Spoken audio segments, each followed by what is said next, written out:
ಕರ್ನಾಟಕ ರಾಜ್ಯದಲ್ಲಿ 2024ರ ಲೋಕಸಭಾ ಚುನಾವಣೆ ಮೊದಲನೇ ಹಂತದಲ್ಲಿ 14 ಲೋಕಸಭಾ ಕ್ಷೇತ್ರದ ಚುನಾವಣೆಗಳಿದ್ದಾವೆ. ಆ 14 ಲೋಕಸಭಾ ಕ್ಷೇತ್ರಗಳಲ್ಲಿ ಹಾಸನ ಜಿಲ್ಲೆಯೂ ಸಹ ಈ ಒಂದು ಲೋಕಸಭಾ ಕ್ಷೇತ್ರದ ಮೊದಲನೇ ಹಂತದ ಚುನಾವಣೆ ಇರತಕ್ಕಂಥದ್ದು. ಇವತ್ತಿನ ಈ ಒಂದು ಲೋಕಸಭಾ ಚುನಾವಣೆಯ ಹಿನ್ನೆಲೆಯಲ್ಲಿ ಅರಕಲಗೂಡು ವಿಧಾನಸಭಾ ಕ್ಷೇತ್ರದ ರಾಮನಾಥಪುರ ಭಾಗದ ಎಲ್ಲ ನನ್ನ ತಂದೆ ತಾಯಿಂದರ ಯುವಕ ಸ್ನೇಹಿತರ ಸಮ್ಮುಖದಲ್ಲಿ ಮಂಜಣ್ಣ ಅವರ ನಾಯಕತ್ವದಲ್ಲಿ ಇವತ್ತಿನ ದಿನ ಒಂದು ಸಭೆಯನ್ನ ಏರ್ಪಾಡು ಮಾಡೋದ್ರ ಮುಖಾಂತರ ಜಾತ್ಯತೀತ ಜನತಾದಳದ ಮತ್ತು ಭಾರತೀಯ ಜನತಾ ಪಕ್ಷದ ಎನ್ಡಿಎ ಅಭ್ಯರ್ಥಿಯಾಗಿ ಪ್ರಜ್ವಲ್ ರೇವಣ್ಣ ಅವರೇನು ಸ್ಪರ್ಧೆಯಲ್ಲಿದ್ದಾರೆ, ಅವರ ಪರವಾಗಿ ಅರಕಲಗೂಡು ವಿಧಾನಸಭಾ ಕ್ಷೇತ್ರದ ಜನತೆಗೆ ಈ ಒಂದು ವೇದಿಕೆ ಮುಖಾಂತರ ಮತವನ್ನ ಕೇಳತಕ್ಕಂಥ ಒಂದು ಮನವಿಯನ್ನು ಸಲ್ಲಿಸಲಿಕ್ಕೆ ಬಂದಿದ್ದೇನೆ. ಇಂಥ ಒಂದು ಉರಿ ಬಿಸಿಲಿನಲ್ಲಿ ಬಹುಶಃ ಬೆಳಗ್ಗೆ 10:30 11 ಗಂಟೆಯಿಂದ ತಾವೆಲ್ಲರೂ ಈ ಸಭೆಯಲ್ಲಿ ಭಾಗವಹಿಸಿದ್ದೀರಿ. 9 ಗಂಟೆಯಿಂದ ಪ್ರಥಮವಾಗಿ ನಿಮ್ಮೆಲ್ಲರಿಗೆ ನನ್ನ ಗೌರವಪೂರ್ವಕವಾದ ವಂದನೆಗಳನ್ನು ಸಲ್ಲಿಸಲಿಕ್ಕೆ ಬಯಸ್ತಾ ಇದ್ದೇನೆ. ವೇದಿಕೆ ಮೇಲೆ ಈಗಾಗಲೇ ಉಪಸ್ಥಿತರಿದ್ದು ಬಹಳ ಮುಂಚೆನೇ ಈ ಒಂದು ಸಭೆಯಲ್ಲಿ ಭಾಗವಹಿಸಿದ್ದಂತ ಹಿರಿಯರು ಮತ್ತು ನಮ್ಮ ಪಕ್ಷದಲ್ಲಿ ಪಕ್ಷದ ಅಧ್ಯಕ್ಷರಾಗೂ ಸ್ವಲ್ಪ ದಿನ ಕೆಲಸವನ್ನು ನಿರ್ವಹಣೆ ಮಾಡಿದಂತ ವಿಧಾನ ಪರಿಷತ್ತಿನ ಸದಸ್ಯರು, ಮಾಜಿ ಸಚಿವರು ಆಗಿರತಕ್ಕಂಥ ವಿಶ್ವನಾಥ್ ಅವರು ಈಗಾಗಲೇ ನಿಮ್ಮೆಲ್ಲರನ್ನು ಉದ್ದೇಶಿಸಿ ಮಾತನಾಡಿ ಮೈಸೂರಿನ ಸಭೆಗೆ ನಿರ್ಗಮಿಸಿದ್ದಾರೆ. ಅವರ ಜೊತೆಯಲ್ಲಿ ಪ್ರಜ್ವಲ್ ಅವರು ಮಾತನಾಡಿದ್ದಾರೆ, ಅವರು ಬೇರೊಂದು ಸಭೆಗೆ ಹೋಗಿದ್ದಾರೆ. ರೇವಣ್ಣ ಅವರು ಮತ್ತು ಮಂಜಣ್ಣ ಅವರು ಇದೀಗ ತಾನೇ ಅವರ ಕೆಲವು ಭಾವನೆಗಳನ್ನು ವ್ಯಕ್ತಪಡಿಸಿ, ಮಂಜಣ್ಣ ಅವರು ಸಹ ರೇವಣ್ಣ ಅವರಿಗೆ ಜಿಲ್ಲೆಯಲ್ಲಿ ಅರಕಲಗೂಡಿಗೂ ಹೆಚ್ಚಿನ ರೀತಿಯಲ್ಲಿ ಮುಂದಿನ ದಿನಗಳು ಸಹಕಾರ ಸಿಗಲಿ ಅಂತಕ್ಕಂಥ ಹಿನ್ನೆಲೆಯಲ್ಲಿ ಬಹುಶಃ ರೇವಣ್ಣ ಅವರಿಗೆ ಕೆಲವು ವಿಷಯಗಳನ್ನ ಮನವರಿಕೆ ಮಾಡಲಿ ಪ್ರಯತ್ನ ಪಟ್ಟಿದ್ದಾರೆ. ಅದನ್ನ ಯಾರೋ ಅನ್ಯತಾ ಭಾವಿಸಬೇಕಾಗಿಲ್ಲ. ಯಾಕೆಂದ್ರೆ ಅವರು ಅರಕಲಗೂಡಿನ ಶಾಸಕರಿದ್ದಾರೆ. ಬೇರೆ ಕ್ಷೇತ್ರಗಳಲ್ಲಿ ಅಭಿವೃದ್ಧಿ ಆದಾಗೆ ಅರಕಲಗೂಡು ಅವರನ್ನ ಕಷ್ಟ ಸುಖದಲ್ಲಿ ಏನು ಬೆಳೆಸಿದ್ದೀರಿ, ನನ್ನ ಕ್ಷೇತ್ರವೂ ಇವತ್ತು ಬೇರೆ ಕ್ಷೇತ್ರಗಳ ತರ ಅಭಿವೃದ್ಧಿ ಕಾಣಬೇಕು ಅಂತಕ್ಕಂಥದ್ದು ಅವರ ಭಾವನೆಗಳನ್ನು ನಿಮ್ಮೆಲ್ಲರ ಮುಂದೆ ವ್ಯಕ್ತಪಡಿಸಿದ್ದಾರೆ. ಅದನ್ನ ನಾವು ಯಾರು ಅನ್ಯತಾ ಭಾವಿಸಬೇಕಾದ ಅವಶ್ಯಕತೆ ಇಲ್ಲ. ಯಾಕಂದ್ರೆ ಮಂಜಣ್ಣ ಅವರು ಮೊದಲಿದ್ದು ಮಾತನಾಡಬೇಕಾದ್ರೆ ಸ್ವಲ್ಪ ನೇರವಾಗಿ ಮಾತಾಡುತ್ತಾರೆ, ಅದರ ಹೃದಯ ಶುದ್ಧ ಇಟ್ಕೊಂಡಿದ್ದಾರೆ ಅಂತಕ್ಕಂಥದ್ದು ನನ್ನ ಅಭಿಪ್ರಾಯ. ಹಿಂದೆ ಕೆಲವರು ನಮ್ಮ ಜೊತೆಲೇ ಇದ್ರು, ಹೊರನೋಟಕ್ಕೆ ಮಾತನಾಡೋದಕ್ಕೂ ಹೃದಯದಲ್ಲಿ ಇಟ್ಕೊಂಡಿದ್ದಕ್ಕೂ ನಾನು ನೋಡಿದ್ದೇನೆ. ಹಿಂದೆ ಇದ್ದಂತ ವ್ಯಕ್ತಿಗಳ ಬಗ್ಗೆನೂ ನಾನು ಗಮನಿಸಿದ್ದೇನೆ. ಅದರಿಂದ ಈ ಮಾತನ್ನು ನಾನು ಹೇಳ್ತಾ ಇದ್ದೇನೆ. ಇವತ್ತಿನ ಈ ಸಭೆಯನ್ನ ತಾವೆಲ್ಲ ಏನೋ ಅತ್ಯಂತ ಯಶಸ್ವಿಯಾಗಿ ನಿರ್ವಹಿಸಿದ್ದೀರಿ. ಬಹುಶಃ ನಾನು ರಾಜಕಾರಣಕ್ಕೆ ಬಂದ ನಂತರ ಅರಕಲಗೂಡಿನ ಹಲವಾರು ಭಾಗದಲ್ಲಿ ಮತ್ತು ಅರಕಲಗೂಡು ಪಟ್ಟಣದಲ್ಲಿ ಬಹಳ ದೊಡ್ಡ ಮಟ್ಟದ ಸಭೆಗಳನ್ನು ಉದ್ದೇಶಿಸಿ ನಿಮ್ಮ ಒಂದು ಸಹಕಾರದಲ್ಲಿ ನಾನು ನನ್ನ ಭಾವನೆಗಳನ್ನ ಏನು ವ್ಯಕ್ತಪಡಿಸಿದ್ದೇನೆ. ಈ ತಾಲೂಕಿನ ಜನತೆ ಸನ್ಮಾನ್ಯ ದೇವೇಗೌಡರ ಒಂದು ನಾಯಕತ್ವದಲ್ಲಿ ನಂಬಿಕೆಯನ್ನು ತಾವಿಟ್ಟು ದೇವೇಗೌಡರ ಒಂದು ರಾಜಕಾರಣದ ಏಳು ಬೀಳುಗಳಲ್ಲಿ ಕಷ್ಟ ಸುಖದಲ್ಲಿ ದೇವೇಗೌಡರನ್ನ ಬೆಳೆಸಿರ್ತಕ್ಕಂಥ ಪುಣ್ಯಾತ್ಮರು ನೀವೆಲ್ಲರೂ. ನಾವೆಲ್ಲ ಸಣ್ಣ ಮಕ್ಕಳು, ನಾವು ಇನ್ನೂ ರಾಜಕಾರಣಕ್ಕೂ ಬಂದಿರಲಿಲ್ಲ. ಅಂತ ದಿನಗಳಿಂದಲೂ ದೇವೇಗೌಡರ ಪರವಾಗಿ ಧ್ವನಿ ಎತ್ತಿ ಕೆಲಸ ನಿರ್ವಹಣೆ ಮಾಡಿರ್ತಕ್ಕಂಥದ್ದು. ಇವತ್ತು ಕರ್ನಾಟಕ ರಾಜ್ಯದಲ್ಲಿ ನೀರಾವರಿಗೆ ಸಂಬಂಧಪಟ್ಟಾಗೆ ಪ್ರಮುಖವಾಗಿ ನಮ್ಮ ಹೇಮಾವತಿ ಜಲಾಶಯ ಭಾಗದ ಕಾರ್ಯಕ್ರಮಗಳು, ಯೋಜನೆಗಳು ಇವತ್ತೇನಾದರೂ ನಡೆದಿದ್ರೆ ಮಂಜಣ್ಣ ಅವರಿಗೆ ನಂಜೇಗೌಡರನ್ನ ನೆನೆಸ್ಕೊತಾ ಇದ್ರು. ಎಚ್ ಎನ್ ನಂಜೇಗೌಡರು ಇರ್ಬೋದು, ಸನ್ಮಾನ್ಯ ದೇವೇಗೌಡರು ಅವರಿಬ್ಬರ ನೀರಾವರಿಯ ವಿಷಯದಲ್ಲಿ ಚರ್ಚೆಗಳು, ಅವರ ಹೋರಾಟಗಳನ್ನು ನಾವು ಚಿಕ್ಕ ಮಕ್ಕಳಿಂದ ಗಮನಿಸಿದ್ದೇವೆ. ದೇವೇಗೌಡರು 1962ರಲ್ಲಿ ಪ್ರಥಮವಾಗಿ ಶಾಸಕರಾಗಿ ಒಳನರಸೀಪುರದಲ್ಲಿ ಆಯ್ಕೆಯಾದ ನಂತರ ಅವರಿಗೆ ಕೇವಲ 26-27 ವರ್ಷಗಳು. ಒಂದು ಹಳ್ಳಿಯ ಸಾಮಾನ್ಯ ಕುಟುಂಬದಿಂದ ಬಂದಂತವರು. ಆದರೆ ಕಾವೇರಿ ನೀರಿನ ವಿಷಯದಲ್ಲಿ ಏನು ಸಮಸ್ಯೆಗಳಿತ್ತು, ವಿಧಾನಸಭೆಯಲ್ಲಿ ಅವತ್ತಿನ ದಿನಗಳಲ್ಲಿ ದೇವೇಗೌಡರು ಒಂದು ಖಾಸಗಿ ನಿರ್ಣಯವನ್ನು ಮಂಡನೆ ಮಾಡಿ, ಯಾವೊಂದು ವೀರೇಂದ್ರ ಪಾಟೀಲ್ ಮುಖ್ಯಮಂತ್ರಿಗಳಿದ್ರು, ಆ ಒಂದು ಸನ್ನಿವೇಶದಲ್ಲಿ ನಮ್ಮ ಭಾಗದ ಬರಗಾಲವನ್ನ ನಾವು ಕಾಣ್ತಾ ಇದ್ವು. ಹೇಮಾವತಿ ಮತ್ತು ಆರಂಗಿ ಜಲಾಶಯಗಳ ನಿರ್ಮಾಣ ಆಗಬೇಕು ಅಂತೇಳಿ ಅವರ ಧ್ವನಿ ಏನಿದೆ, ದೇವರಾಜ ಅರಸು ಅವರ ಸಂಪುಟದಲ್ಲಿ ನಂಜೇಗೌಡರು ಕೆಲವು ದಿನ ನೀರಾವರಿ ಸಚಿವರಾಗೂ ಕೆಲಸ ಮಾಡಿದ್ದಾರೆ. ಆ ಸಂದರ್ಭದಲ್ಲಿ ದೇವೇಗೌಡರ ಹೋರಾಟಕ್ಕೆ ಧ್ವನಿಗೂಡಿಸಿರ್ತಕ್ಕಂಥವ್ರು ನಂಜೇಗೌಡರು ಅಂತಕ್ಕಂಥದ್ದನ್ನು ನಾನು ಸ್ಮರಿಸಿಕೊಳ್ಳಿಕ್ಕೆ ಬಯಸ್ತಾ ಇದ್ದೇನೆ. ಈ ಸಭೆಯಲ್ಲಿ ಹಲವಾರು ರೀತಿಯ ಅಭಿವೃದ್ಧಿಗಳನ್ನ ನೀವು ಕಂಡಿದ್ದೀರಿ.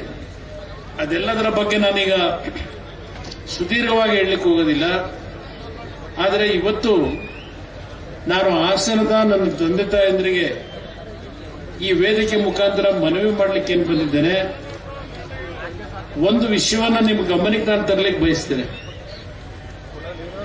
ಪ್ರಜ್ವಲ್ ಅವರು ಮಾತನಾಡಬೇಕಾದ್ರೆ ಒಂದು ಮಾತು ಹೇಳಿದ್ರು, ನಾನು ಅವ್ರನ್ನ ಈ ಸಂದರ್ಭದಲ್ಲಿ ಅವರು ಹೇಳಿದಂತ ಮಾತಿಗೆ ನಾನು ಧ್ವನಿಗೂಡಿಸ್ತಾ ಇದ್ದೇನೆ.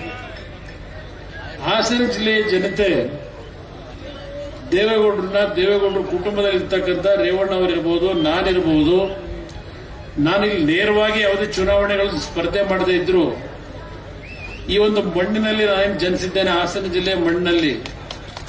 ಇದು ನನ್ನ ಜನ್ಮದ ಭೂಮಿ. ನನಗೆ ರಾಜಕೀಯವಾಗಿ ನಾನು ಬೆಂಗಳೂರಿನ ಸಮೀಪದಲ್ಲಿ ಇರತಕ್ಕಂಥ ರಾಮನಗರ ಜಿಲ್ಲೆ ರಾಜಕೀಯವಾಗಿ ಜನ್ಮ ಕೊಟ್ಟಿದ್ದಾರೆ ನನಗೆ.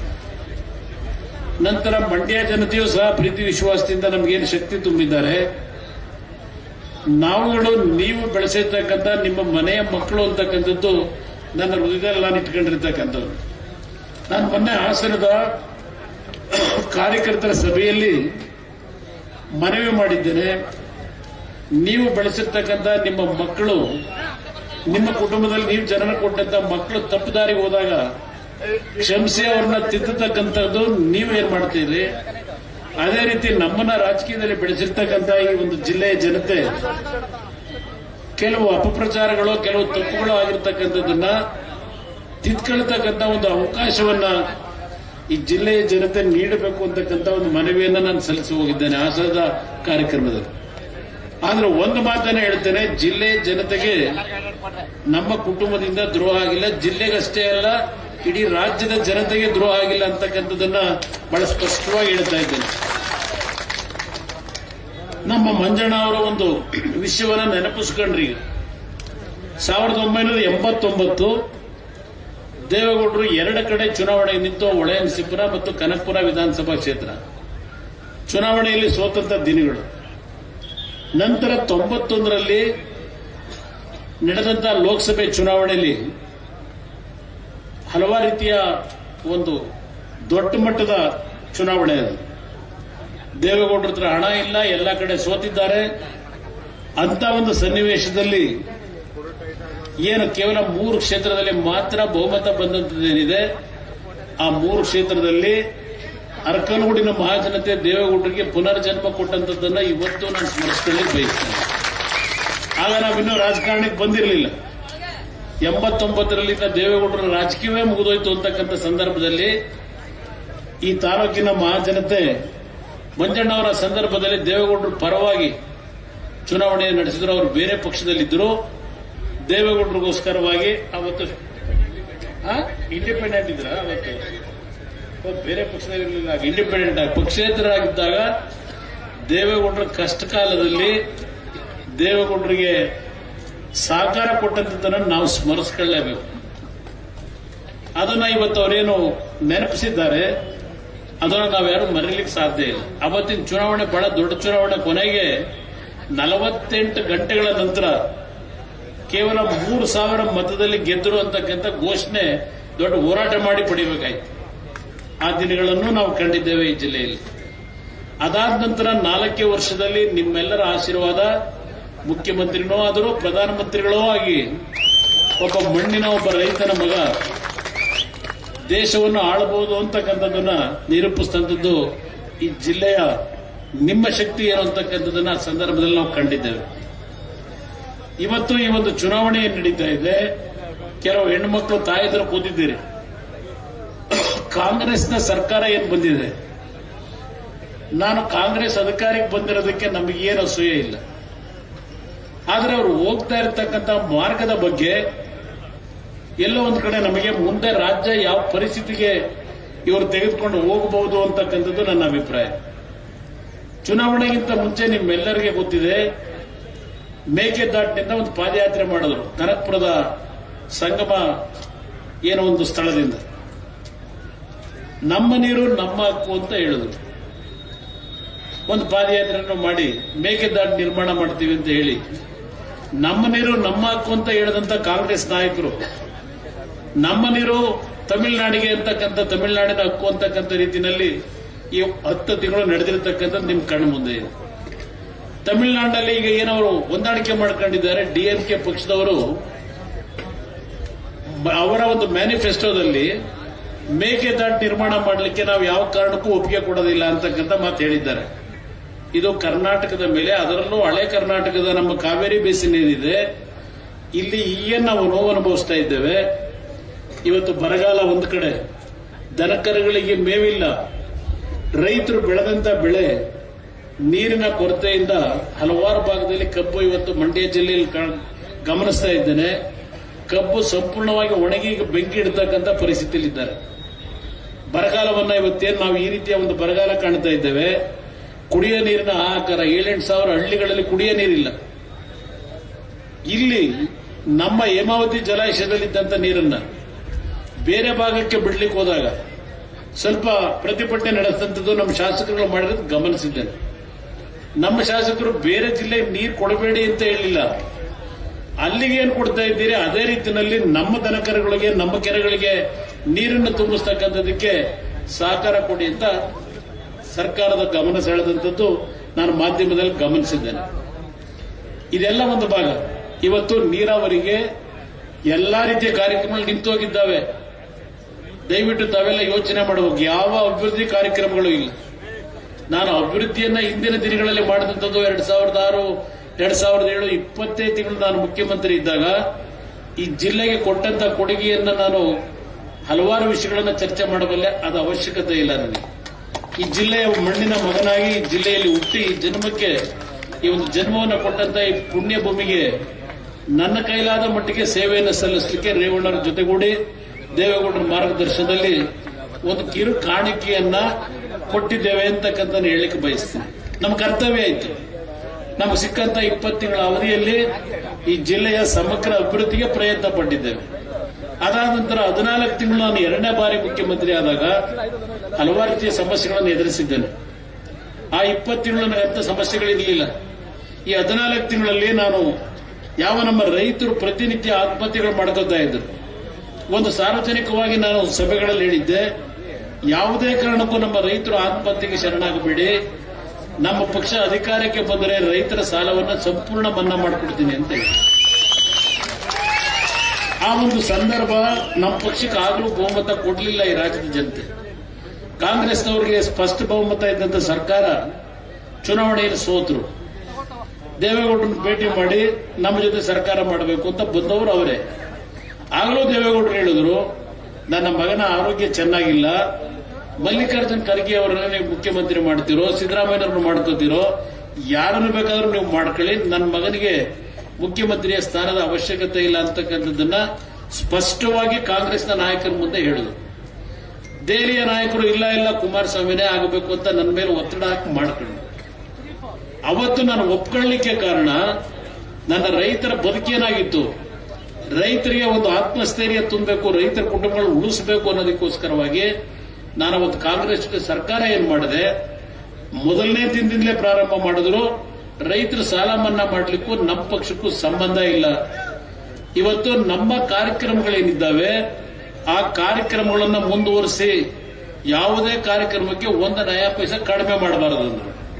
ನಾನು ಹೇಳಿದೆ ಅವರಿಗೆ, ನೀವು ಏನ್ ಘೋಷಣೆ ಮಾಡಿದ್ದೀರಿ ಎಲ್ಲಾ ಕಾರ್ಯಕ್ರಮ ಮುಂದುವರಿಸಿಕೊಡ್ತೀನಿ, ಆದ್ರೆ ನಮ್ಮ ರೈತರ ಸಾಲ ಮನ್ನಾ ಮಾಡೋ ವಿಷಯದಲ್ಲಿ ನೀವು ನನಗೆ ಸಹಕಾರವನ್ನು ಕೊಡದೇ ಇದ್ರೆ ಈ ಸರ್ಕಾರ ಇದ್ರೂ ಒಂದೇ ಇಲ್ಲದೆ ಇದ್ರು ಒಂದೇ ಇರ್ತಕ್ಕಂಥ ಮಾತನ್ನ ಹೇಳಿ ಅವರ ಸಹಕಾರ ನಮ್ಗೆ ಇಲ್ಲದೆ ಇದ್ರು ಅವತ್ತು 25,000 ಕೋಟಿ ಹಣವನ್ನ ಕೇವಲ 14 ತಿಂಗಳಲ್ಲಿ ನನ್ನ ರೈತರ ಕುಟುಂಬಗಳನ್ನು ಉಳಿಸಬೇಕು ಅಂತ ಹೇಳಿ ಈ ದೇಶದ ಇತಿಹಾಸದಲ್ಲಿ ಯಾವುದಾದರೂ ಒಂದು ರಾಜ್ಯ ಸರ್ಕಾರ ಆ ಮಟ್ಟದ ಹಣವನ್ನ ಇವತ್ತು ಕೊಡ್ತಕ್ಕಂಥ ಕೆಲಸ ಮಾಡಿದ್ರೆ ಅದು ನೀವು ಬೆಳೆಸಿರ್ತಕ್ಕಂಥ ನಿಮ್ಮ ಕುಟುಂಬದ ಮಕ್ಕಳು ನಾವು ಮಾಡಿ ತೋರಿಸಿದ್ದೇವೆ ಅಂತಕ್ಕಂಥದ್ದನ್ನ ಈ ಸಂದರ್ಭದಲ್ಲಿ ಹೆಮ್ಮೆಯಿಂದ ನಾನು ಹೇಳಲಿಕ್ಕೆ ಬಯಸ್ತಾ ಇದ್ದೇನೆ. ಆ ಒಂದು ಸಾಲ ಮನ್ನಾದಲ್ಲಿ ಹಾಸನ ಜಿಲ್ಲೆಗೆ ಒಂದಕ್ಕೆ ಸುಮಾರು 750 ಕೋಟಿಗೂ ಹೆಚ್ಚಿನ ರೈತರ ಸಾಲ ಮನ್ನಾ ಆಗಿದೆ. 750 ಕೋಟಿ. ಆ 750 ಕೋಟಿ ಸಾಲ ಮನ್ನಾದಲ್ಲಿ ಕೇವಲ ಬರೀ ಒಕ್ಕಲಿಗ ಸಮಾಜಕ್ಕೆ ಅನುಕೂಲ ಆಯ್ತಾ? ನನ್ನ ಕುರುಬ ಸಮಾಜದ ಬಂಧುಗಳಿಗೆ ಇವತ್ತು ಆ ಸಾಲ ಮನ್ನಾದ ಯೋಜನೆ ದೊರಕಲಿಲ್ವೇ? ವೀರಶೈವ ಸಮಾಜದ ಬಂಧುಗಳಿಗೆ ಸಾಲ ಮನ್ನಾ ಯೋಜನೆ ದೊರಕಲಿಲ್ವೇ? ದಲಿತ ಕುಟುಂಬಗಳ ರೈತರುಗಳಿದ್ದೀರಿ, ನಿಮಗೆ ಸಾಲ ಮನ್ನಾ ಯೋಜನೆ ಹಣ ಬರಲಿಲ್ವೇ? ಇದು ನೀವು ಬೆಳೆಸಿರ್ತಕ್ಕಂಥ ನಿಮ್ಮ ಮಕ್ಕಳು ಮಾಡಿರ್ತಕ್ಕಂಥ ಒಂದು ಸಣ್ಣ ಸಾಧನೆ. ಇವತ್ತು ನಮ್ಮ ರೈತರು ಕಷ್ಟದಲ್ಲಿದ್ದಾರೆ. ಇವತ್ತು ಕಳೆದ ಬಾರಿ ಹಲವಾರು ಕಡೆ ರೈತರು ಬೆಳೆದಂತ ಬೆಳೆ ಸಂಪೂರ್ಣ ನಾಶ ಆಗಿದೆ. ಸರ್ಕಾರವೇ ಹೇಳ್ತಾ ಇದೆ 38,000 ಕೋಟಿ ಮೌಲ್ಯದ ಬೆಳೆ ನಷ್ಟ ಆಗಿದೆ ಅಂತ ಹೇಳಿ. ಕೇಂದ್ರ ಸರ್ಕಾರದ ಮುಂದೆ 18,000 ಕೋಟಿ ಪರಿಹಾರ ಕೊಡಿ ಅಂತ ಕೇಳ್ತಾ ಇದ್ದಾರೆ. 18,000 ಕೋಟಿ ಪರಿಹಾರ ಕೊಡ್ತಕ್ಕಂಥದಕ್ಕೆ ಕೇಂದ್ರದಲ್ಲಿ ಯಾವುದೇ ಸರ್ಕಾರಗಳಿದ್ರೂ ಕೊಡ್ಲಿಕ್ಕೆ ಸಾಧ್ಯ ಇಲ್ಲ. ಇದು ಇರ್ತಕ್ಕಂಥ ವಾಸ್ತವಾಂಶ. ಈಗ ನಾನು ರೈತರ ಸಾಲ ಮನ್ನಾ ಮಾಡಿದಾಗ ನರೇಂದ್ರ ಮೋದಿ ಅವ್ರ ಮುಂದೆ ಹೋಗಿ ನಿಂತ್ಕೊಂಡ ನಮ್ಮ ರೈತರ ಸಾಲ ಮನ್ನಾ ಮಾಡ್ತೀನಿ ಅಂತ ಘೋಷಣೆ ಮಾಡಿಬಿಟ್ಟಿದ್ದೀನಿ, ನೀವು ಹೆಚ್ಚಿನ ರೀತಿಯಲ್ಲಿ ನಮಗೆ ಆರ್ಥಿಕವಾಗಿ ನೆರವು ಕೊಡಬೇಕು ಅಂತ ನರೇಂದ್ರ ಮೋದಿ ಮುಂದೆ ಹೋಗಲಿಲ್ಲ.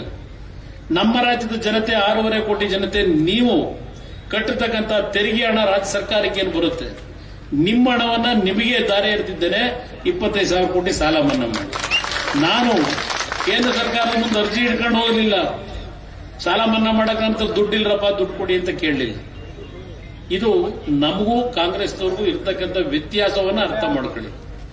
ಇಲ್ಲಿ ಕೆಲವು ಹೆಣ್ಣುಮಕ್ಕಳು ಕೂತಿದ್ರು, ಕೆಲವು ಹೊರಟ್ಬಿಟ್ಟಿದ್ದೀರಿ.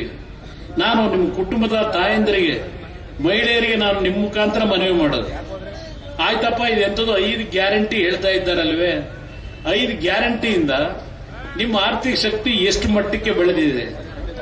2,000 ರೂಪಾಯಿನಲ್ಲಿ ನನ್ನ ತಾಯಂದ್ರು ಅದಕ್ಕೆ ತೃಪ್ತಿ ಆಗ್ತೀರಾ ನೀವು? ಸ್ವಾತಂತ್ರ್ಯ ಬಂದು 77 ವರ್ಷ ಆಯಿತು. ನಿಮ್ಮನ್ನ ಇನ್ನೂ 2,000 ರೂಪಾಯಿಗೆ ಬಹುಶಃ ಅರ್ಕಲ್ಗುಂಡಲ್ಲೇ ಒಂದು ಬಾರಿ ನಡೀತು. ಕಾಂಗ್ರೆಸ್ನ ಅಭ್ಯರ್ಥಿ ಕಳೆದ ಬಾರಿ ಚುನಾವಣೆ ಸಂದರ್ಭದಲ್ಲಿ, ವಿಧಾನಸಭೆ ಚುನಾವಣೆ ಆಗೋದಕ್ಕಿಂತ ಮುಂಚೆ ಇಲ್ಲಿ ಸೀರೆ ಹಂಚತಕ್ಕಂಥ ಕಾರ್ಯಕ್ರಮ ಮಾಡಿದ್ರು. ನೀವು ಮರ್ತು ಬಿಟ್ಟೇನೋ ಗೊತ್ತಿಲ್ಲ, ನಾನು ಇನ್ನೂ ನನ್ನ ತಲೆಯಲ್ಲಿ ಇಟ್ಕೊಂಡಿದ್ದೆ. ಆ ಸೀರೆ ಹಂಚಲಿಕ್ಕೆ ಬಂದಾಗ ಆ ನೂಕ್ಲಾಗಿ ಹಲವಾರು ಹೆಣ್ಣು ಮಕ್ಕಳು ಪೆಟ್ಟು ತಿಂದದ್ದು ನಾನು ಪತ್ರಿಕೆಗಳಲ್ಲಿ ಗಮನಿಸಿದ್ದೇನೆ. ಇವತ್ತು ಈ ಸರ್ಕಾರಗಳು ಸ್ವಾತಂತ್ರ್ಯ ಬಂದು 40-50 ವರ್ಷ ನಿರಂತರವಾಗಿ ಕಾಂಗ್ರೆಸ್ದೇ ಸರ್ಕಾರ, ದೆಹಲಿಯಲ್ಲೂ ಕಾಂಗ್ರೆಸ್ ಸರ್ಕಾರ, ರಾಜ್ಯದಲ್ಲೂ ಕಾಂಗ್ರೆಸ್ದೇ ಸರ್ಕಾರ 1977ನೇ ಇಸ್ವಿಯವರೆಗೆ. ಹಾಗಿದ್ರೆ ನಿಮ್ಮನ್ನ ಇನ್ನೂ ಕೈಗೊಡ್ಡ ಪರಿಸ್ಥಿತಿಗೆ ಯಾಕೆ ನಿಲ್ಲಿಸಿದ್ದಾರೆ? ನಿಮ್ಮನ್ನ ಆರ್ಥಿಕವಾಗಿ ಸದೃಢವಾಗಿ ಬೆಳೆಸಿ ಕೈ ಎತ್ತಿ ನಿಮ್ಮ ಅಕ್ಕಪಕ್ಕದ ಜನತೆಗೆ ಕಷ್ಟದಲ್ಲಿ ಕೊಡ್ತಕ್ಕಂಥ ಒಂದು ಶಕ್ತಿಯನ್ನ ನಿಮಗೆ ಇನ್ನೂ ಬೆಳೆಸದೆ, ಈಗಲೂ ನಿಮಗೆ ಅದು ಕೊಡ್ತೀವಿ ಇದು ಕೊಡ್ತೀವಿ ಅಂತೇಳಿ ನಿಮ್ಮ ದುಡ್ಡು ಅದು, ಇಲ್ಲೇನು ಇವರೇನು ಕಷ್ಟ ಸಂಪಾದನೆ ಮಾಡಿರೋ ದುಡ್ಡು ಅದು. ನಿಮ್ಮ ತೆರಿಗೆ ಹಣ ನಿಮಗೆ 2,000 ರೂಪಾಯಿ ಆಸೆ ತೋರಿಸಿ ಮೊದಲು ಚುನಾವಣೆ ಸಂದರ್ಭದಲ್ಲಿ ಕೈಯಿಂದ ಕೊಡೋರು. ಈಗ ಚುನಾವಣೆ ಸಂದರ್ಭದಲ್ಲಿ ನಿಮ್ಮ ದುಡ್ಡನ್ನೇ ನಿಮಗೆ ಗ್ಯಾರಂಟಿ ಕಾರ್ಯಕ್ರಮ ನುಡಿದಂತೆ ನಡೆದಿದ್ದೇವೆ ಅಂತಾರೆ. ಇವತ್ತು ಆ ದುಡ್ಡೇನು ಕೊಡ್ತಾ ಇದ್ದಾರೆ, ಆ ದುಡ್ಡನ್ನ ಕೊಡಬೇಕಾದ್ರೆ ಏನು ಯಾವ ಬೆಲೆ ತೆರ್ತಾ ಇದ್ದಾರೆ ಯೋಚನೆ ಮಾಡಿದ್ದೀರಾ? ಇವತ್ತು ಈ ಸರ್ಕಾರ 1,05,000 ಕೋಟಿ ಸಾಲ ಮಾಡಿದ್ದಾರೆ. ಈ ಒಂದೇ ವರ್ಷದಲ್ಲಿ 1,05,000 ಕೋಟಿ ಸಾಲ ಮಾಡಿ ಅದರಲ್ಲಿ 52,000 ಕೋಟಿ ಈ 5 ಕಾರ್ಯಕ್ರಮಕ್ಕೆ ಕೊಡ್ತಾ ಇದ್ದಾರೆ. ಈ 52,000 ಕೋಟಿ ಸಾಲ ತೀರ್ಸರು ಯಾರು? ಈ 1,00,000 ಕೋಟಿ ಸಾಲ ಮಾಡಿದ್ದಾರಲ್ಲ ಈ ವರ್ಷ, ಆ ಸಾಲ ತೀರಿಸಬೇಕಾದ್ರೆ ನೀವೇ. ಇವ್ರು ಇರ್ತಾರೆ ಇವತ್ತು, ನಾಳೆ ಹೋಗ್ತಾರೆ. ಆದರೆ ಸರ್ಕಾರದ ಸಾಲ ಇವತ್ತು 6,85,000 ಕೋಟಿ ಹೋಗಿದೆ. ಸರ್ಕಾರ ಮಾಡಿರೋ ಸಾಲ ಈ ಸಾಲ ನಾವು ತೀರಿಸಲ್ಲ, ಅವರು ತೀರಿಸಲ್ಲ, ಕೊನೆಗೆ ನಿಮ್ ಜೋಬಿಗೆ ಕೈ ಹಾಕ್ತೀವಿ ಈ ಸಾಲ ತೀರಿಸಲಿಕ್ಕೆ ಬರ್ಬಾದಾದಾಗ. ಇದು ಇರ್ತಕ್ಕಂಥ ಪರಿಸ್ಥಿತಿ. 1 ಲಕ್ಷ ಕೋಟಿ ಸಾಲ ತಗೊಂಡು ನಿಮ್ಗೆ 52,000 ಕೋಟಿ ಕೊಟ್ಟಿದೀವಿ ಅಂದ್ರೆ ಯಾರ ಮನೆಯಿಂದ ತಂದು ಕೊಟ್ಟಿದ್ದೀರಿ ದುಡ್ಡನ್ನ? ನಿಮ್ಮ ದುಡ್ಡು ನಿಮಗೆ ಕೊಟ್ಟವ್ರ? ಓಲಿ ಆ 2,000 ರೂಪಾಯಿನಲ್ಲಿ ನಿಮ್ಮ ಕುಟುಂಬದ ಮಕ್ಕಳಿಗೆ ಶಿಕ್ಷಣ ಕೊಡಿಸ್ಲಿಕ್ಕೋ, ಇಲ್ಲಿ ಒಂದು ಗಂಡ ಹೆಂಡತಿ ಬಂದ್ರೆ ಇಲ್ಲಿ ಒಂದು ಮಗು ಕರ್ಕೊಂಬಂದ್ರು ವೇದಿಕೆ ಮೇಲೆ, ಇವತ್ತು ಆ ಮಗುಗೆ ಬೋನ್ ಮ್ಯಾರೋ ಟ್ರಾನ್ಸ್ಪ್ಲಾಂಟ್ ಆಗಬೇಕು, ಸುಮಾರು 30 ಲಕ್ಷ ಖರ್ಚು ಮಾಡಬೇಕು. ನಿಮ್ 2,000 ರೂಪಾಯಿನಲ್ಲಿ ಆ ಕುಟುಂಬ ಉಳಿತದ? ಅದನ್ನು ಹೇಳ್ತಾ ಇದ್ದೇನೆ. ಈಗ ನೀವೇನು ಸ್ಟಾಂಪ್ಸ್ ಅಂಡ್ ರಿಜಿಸ್ಟ್ರೇಷನ್ಗೆ ನೀವೇನಾದ್ರೂ ಒಂದು ಪತ್ರಗಳನ್ನ ರಿಜಿಸ್ಟರ್ ಮಾಡಿಸಬೇಕಾದ್ರೆ ಅದಕ್ಕೆ ದುಡ್ಡು ಎಷ್ಟು ಪಟ್ಟು ಏರಿಕೆ ಮಾಡಿದ್ರು, ನಿಮ್ಮ ಗೈಡ್ ಲೈನ್ಸ್ ವ್ಯಾಲ್ಯೂ ಅಂತ ಹೇಳಿ ಅದ್ರ ಬೆಲೆ ಏನು ಜಾಸ್ತಿ ಮಾಡ್ಕೊಂಡಿದ್ದಾರೆ. ಅದೆಲ್ಲ ಒಂದು ಮನೆ ಹಾಳಾಗೋಗ್ಲಿ. ಈಗ ಅದೆಂತದ್ದು ಸಾಯಂಕಾಲ ನೀವು ಕಷ್ಟಪಟ್ಟು ಮೊದಲು ಒಂದು ಕಾಲದಲ್ಲಿ ರಾತ್ರಿ 10 ಗಂಟೆ 11 ಗಂಟೆ ಮೇಲೆ ಊರಲ್ಲಿ ಮಲಗದ ಮೇಲೆ ಎಲ್ಲ ಒಂದ್ ಕಡೆ ಒಂದೇನೋ ನಿಮ್ಮ ಶ್ರಮಕ್ಕೆ ಒಂದು ಬಾಟ್ಲ್ ಕದ್ದು ಕುಡಿದು ಬಿಟ್ಟು ಬಂದು ಮನೆಗೋಗಿ ಮೆತ್ತಗೆ ಮಲಕೊಳ್ಳೋದು. ನಾವೆಲ್ಲ ಸಣ್ಣ ಮಕ್ಕಳಿದ್ದಾಗ ನೋಡಿರೋದು.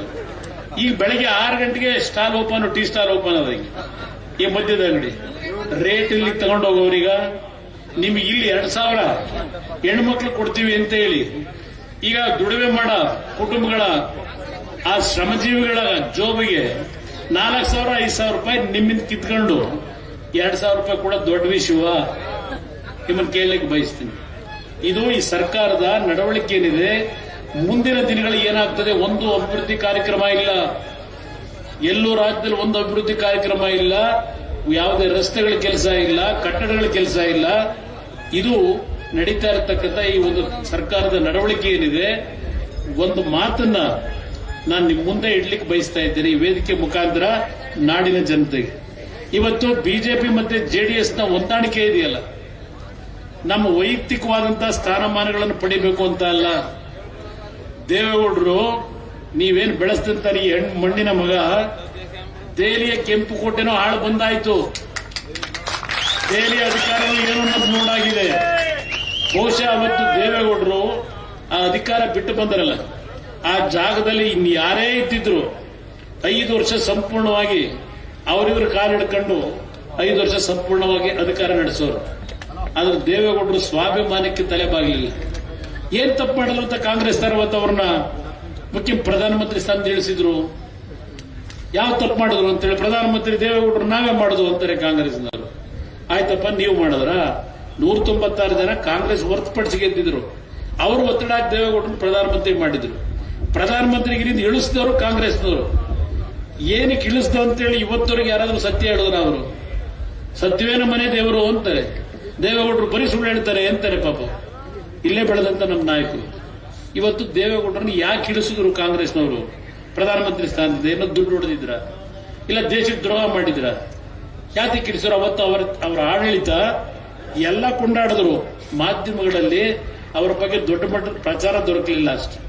ಇವತ್ತು ನರೇಂದ್ರ ಮೋದಿ ದೇವೇಗೌಡರನ್ನ ನೀವು ನೋಡಿದ್ರಿ, ಮೊನ್ನೆ ಅವ್ರನ್ನ ಚೇರ್ ಹಾಕಿ ಕೂರಿಸಿ ಪ್ರಧಾನಮಂತ್ರಿ ಕಚೇರಿನಲ್ಲಿ ನಮ್ಮಗಳನ್ನು ಜೊತೆಯಲ್ಲಿ ನಿಲ್ಲಿಸ್ಕೊಂಡು ಒಬ್ಬ ತಂದೆಯನ್ನ ಕೂರಿಸಿ ಮಗ ಹಿಂದ್ಗಡೆ ನಿಂತು ಫೋಟೋ ತೆಗೆಸ್ಕೊಂಡಾಗೆ ದೇವೇಗೌಡರು ಗೌರವ ಇವತ್ತು ಕೊಡ್ತಾ ಇದ್ದಾರೆ ನರೇಂದ್ರ ಮೋದಿ ಅಂದ್ರೆ ಅದಕ್ಕೆ ಕಾರಣ ನೀವು ಬೆಳೆಸಿರ್ತಕ್ಕಂಥ, ನೀವು ಈ ಮಟ್ಟಿಗೆ ತಂದಂತ ಆ ಕೀರ್ತಿ ಈ ಜಿಲ್ಲೆಯ ಜನತೆ ಹೋಗಬೇಕು ಅನ್ನೋದು ನನ್ನ ಅಭಿಪ್ರಾಯ.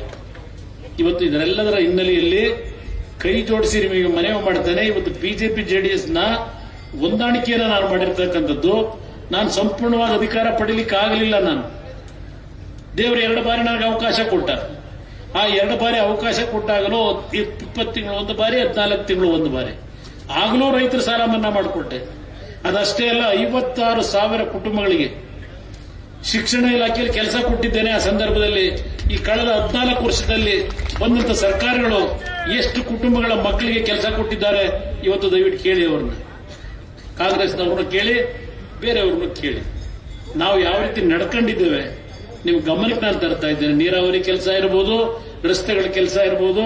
ಬಹುಶಃ ಅರ್ಕಲ್ಗೂಡು ವಿಧಾನಸಭಾ ಕ್ಷೇತ್ರದಲ್ಲಿ 6 ಎಲೆಕ್ಟ್ರಿಕ್ ಸಬ್ಸ್ಟೇಷನ್ ಕೊಟ್ಟಿರಬಹುದು ಅವತ್ತು 2006-2007 ಅರ್ಕಲ್ಗೂಡು ತಾಲೂಕಿಗೆ.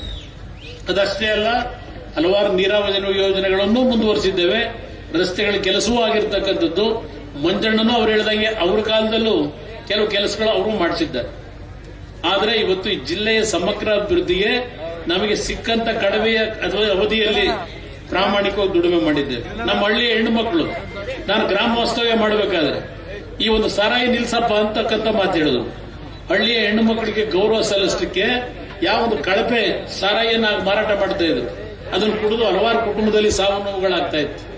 ಸಾರಾಯಿಯನ್ನು ಸಂಪೂರ್ಣ ಈ ರಾಜ್ಯದಲ್ಲಿ ನಿಷೇಧ ಮಾಡೋದು. ಇನ್ನು ಲಾಟ್ರಿ ಸಂಪೂರ್ಣವಾಗಿ ಬಂದ್ ಮಾಡಿದ್ರೆ ಇವತ್ತೇನಾಗಿದೆ, ಇವೆಂತವು IPL ಕ್ರಿಕೆಟ್ ದಂಧೆ. ನಿಮ್ಮ ಹಳ್ಳಿಗಳಲ್ಲಿ ನೀವು ಬೆಳೆಸಿರ್ತಕ್ಕಂಥ ನಿಮ್ಮ ಮಕ್ಕಳು ಆ ಕ್ರಿಕೆಟ್ ಬೆಟ್ಟಿಂಗ್ ದಂಧೆಗೆ ಹೋಗಿ ಮನೆ ಮಠ ಎಲ್ಲ ಹಾಳು ಮಾಡ್ಕೊತಾ ಇದ್ದಾರೆ. ರಕ್ಷಣೆ ಕೊಡೋರು ಯಾರೂ ಇಲ್ಲ ಬಡವರಿಗೆ. ಇದು ಈಗಿರ್ತಕ್ಕಂಥ ಸರ್ಕಾರಗಳು.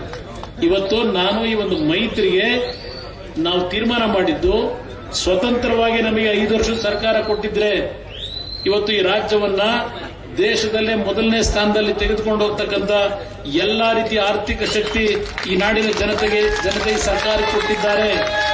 ನಾವು ದುಡ್ಡಿಗೆ ಇನ್ನೊಬ್ಬರ ಮುಂದೆ ಹೋಗಿ ಕೈ ಬೊಟ್ಟು ಬೇಡಬೇಕಾಗಿಲ್ಲ. ನಮ್ಮ ತೆರಿಗೆ, ನಮ್ಮ ದುಡ್ಡು ಎಲ್ಲ ಘೋಷಣೆ ಮಾಡ್ಕೊಂಡು ಹೊರಟವರಲ್ಲ.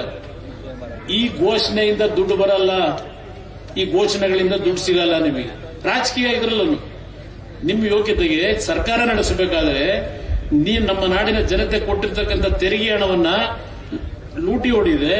ಎಂತವು ಪರ್ಸೆಂಟೇಜ್ಗಳವಲ್ಲ, 40%, 50% ಕಾಂಟ್ರಾಕ್ಟರ್ಗಳಿದ್ರೆ ಅನುಭವಿಸಿದ್ರಿ. ರೇವಣ್ಣ ಲೋಕೋಪಯೋಗಿ ಮಂತ್ರಿ ಇದ್ದಾಗ, ನಾನು ಮುಖ್ಯಮಂತ್ರಿ ಇದ್ದಾಗ ಯಾರಾದರೂ ಒಬ್ಬ ಕಾಂಟ್ರಾಕ್ಟರು ನಿಮ್ಮ ಕೆಲಸ ಮಾಡಿದಂತ ಬಿಲ್ ಅನ್ನ ಪಡಿಬೇಕಾದ್ರೆ, ದುಡ್ಡು ಪಡಿಬೇಕಾದ್ರೆ ಒಂದು ಬಿಡಗಾಸನ್ನ ಏನಾದರೂ ಪರ್ಸೆಂಟೇಜ್ ಲೆಕ್ಕದಲ್ಲಿ ಕೊಡಿ ಅಂತ ಕೇಳಿದ್ವ? ಮನೆ ಬಾಗಿಲಿಗೆ ಪ್ರತಿ ತಿಂಗಳು 30ನೇ ತಾರೀಕು ಕಾಂಟ್ರಾಕ್ಟರ್ಗಳು ಮನೆಗೆ ದುಡ್ಡು ಕೊಡಿಸಿವು. ಇದು ನಾವು ಮಾಡಿರ್ತಕ್ಕಂಥ ಕೆಲಸ. ಇನ್ನೊಬ್ರು ತಲೆ ಹೊಡೆಯೋ ಕೆಲಸ ಮಾಡಲಿಲ್ಲ, ಪ್ರಾಮಾಣಿಕವಾಗಿ ದುಡಿಮೆ ಮಾಡಿದ್ದೇವೆ. ಅದರಿಂದ ಇವತ್ತು ಈ ರಾಜ್ಯದಲ್ಲಿ ಇರ್ತಕ್ಕಂಥ ಸಮಸ್ಯೆಗಳು, ರೈತರ ಸಮಸ್ಯೆಗಳಿಗೆ ಏನಾದರೂ ಮಾಡಿ ಇವತ್ತು ನಾವು ಕೇಂದ್ರದಲ್ಲಿ ನರೇಂದ್ರ ಮೋದಿ ಅವರು ಪ್ರಧಾನಮಂತ್ರಿ ಆಗೋದನ್ನ ಯಾರೂ ತಪ್ಪಿಸ್ಲಿಕ್ಕಾಗಲ್ಲ ಅಂತಕ್ಕಂಥದ್ದು ದೇಶದಲ್ಲಿ ಇವತ್ತೇನು ಚರ್ಚೆ ಮಾಡ್ತಾ ಇದ್ದಾರೆ. ಇವತ್ತು ನಾವು ತೀರ್ಮಾನ ಮಾಡಿದ್ದು, ವಿರೋಧ ಪಕ್ಷದಲ್ಲಿ ಬರೀ ವೇದಿಕೆ ಮೇಲೆ ಭಾಷಣ ಮಾಡೋದ್ರಿಂದ ನಿಮ್ಮ ಕಷ್ಟವನ್ನು ಬಗೆಹರಿಸಲಿಕ್ಕೆ ಸಾಧ್ಯ ಇಲ್ಲ. ಇದೆಲ್ಲ ನೋಡಿದ್ದೇನೆ. ಇವತ್ತು ಅಲ್ಲಿ ಕೇಂದ್ರದಲ್ಲಿ ಅವರು ಸರ್ಕಾರ ಮಾಡ್ತಕ್ಕಂಥ ಪರಿಸ್ಥಿತಿನಲ್ಲಿ ನಮಗೆ ಇವತ್ತೇನು ಶಕ್ತಿ ಇಲ್ಲ. ಆ ಶಕ್ತಿಯನ್ನ ಇವತ್ತು ಪಡಿಬೇಕು ಅಂತ ಹೊರಟಿರೋದು ವೈಯಕ್ತಿಕವಾದ ನನ್ನ ಸ್ಥಾನಮಾನಕ್ಕಲ್ಲ. ನಾನು ಎಷ್ಟು ವರ್ಷ ಬದುಕಿರ್ತೀನೋ ಗೊತ್ತಿಲ್ಲ, 3ನೇ ಬಾರಿ ಮೊನ್ನೆ ಆಪರೇಷನ್ ಮಾಡಿಸ್ಕೊಂಡ್ಬಂದು ಕಳೆದ 10 ದಿನದಿಂದ ನಾನೇನು ಹೋರಾಟ ಮಾಡ್ತಾ ಇದ್ದೇನೆ. ಈ ಶಕ್ತಿ ಈ ನಾಡಿನ ಹಲವಾರು ಬಡ ಕುಟುಂಬದ ನನ್ನ ತಾಯಂದಿರು ಅರಸಿ ಇವತ್ತಿನ್ನೂ ಆ ಶಕ್ತಿ ಉಳಿಸ್ಕೊಂಡಿದ್ದೇನೆ. ಆ ಭಗವಂತ ನಾನು ಉಳಿಸಿದ್ದಾನೆ. 3 ಬಾರಿ ಇವತ್ತೇನು ಜೀವ ಪಡೆದಿದ್ದೇನೆ, ಮರುಜನ್ಮ ಪಡೆದಿದ್ದೇನೆ. ನನ್ನ ಮುಂದೆ ಇರ್ತಕ್ಕಂಥದ್ದು ಯಾವ ರೈತರ ಬಗ್ಗೆ ಕೆಲವು ಕಾರ್ಯಕ್ರಮಗಳನ್ನು ಕೊಡ್ತಕ್ಕಂಥದ್ರಲ್ಲಿ ಕೇಂದ್ರ ಸರ್ಕಾರವು ಇವತ್ತು ಸಹ ಕೆಲವು ನಿರ್ಲಕ್ಷ್ಯ ಇದೆ. ರೈತರ ಬಗ್ಗೆ ಇವತ್ತು ಉತ್ತಮವಾದ ಕಾರ್ಯಕ್ರಮಗಳನ್ನು ಅನುಷ್ಠಾನಕ್ಕೆ ತರಲಿಕ್ಕೆ ದೇವೇಗೌಡರ ಮಾರ್ಗದರ್ಶನದಲ್ಲಿ ನನ್ನ ರೈತರ ಧ್ವನಿಯಾಗಿ ಈ ನಾಡಿನಲ್ಲಿ, ಈ ದೇಶದಲ್ಲಿ ರೈತರಿಗೆ ಯಾವ ರೀತಿಯ ಕಾರ್ಯಕ್ರಮಗಳನ್ನ ಈ ದೇಶದಲ್ಲಿ ತರಬೇಕಾಗ್ತದೆ ಅದನ್ನ ಮನವೊಲಿಸತಕ್ಕಂಥ ನಿಟ್ಟಿನಲ್ಲಿ ಕೇಂದ್ರ ಸರ್ಕಾರದಲ್ಲಿ ಇವತ್ತು ಕೆಲಸ ಮಾಡಿ ನಮ್ಮ ರೈತರ ಬದುಕನ್ನು ಸರಿಪಡಿಸಬೇಕು ಅನ್ನೋದಕ್ಕೋಸ್ಕರವಾಗಿ ನಾನು ಲೋಕಸಭಾ ಚುನಾವಣೆಯಲ್ಲಿ ನಿಂತಿದ್ದೇನೆ. ಇಲ್ಲದೇ ಇದ್ದಿದ್ರೆ ನಾನು ಲೋಕಸಭೆಯಲ್ಲಿ ನಿಲ್ಲಬೇಕಾದ ಅವಶ್ಯಕತೆ ಇರಲಿಲ್ಲ. ಇವತ್ತು ಮುಂದಿನ 12 ದಿನಗಳ ಕಾಲ 50 ಬಹಿರಂಗ ಸಭೆಗಳಿಗೆ ಭಾಗವಹಿಸ್ತಾ ಇದ್ದೇನೆ. ನಾನು ಮಂಡ್ಯದಲ್ಲಿ ಅರ್ಜಿ ಹಾಕಿ ಬಂದಿದ್ದೇನೆ.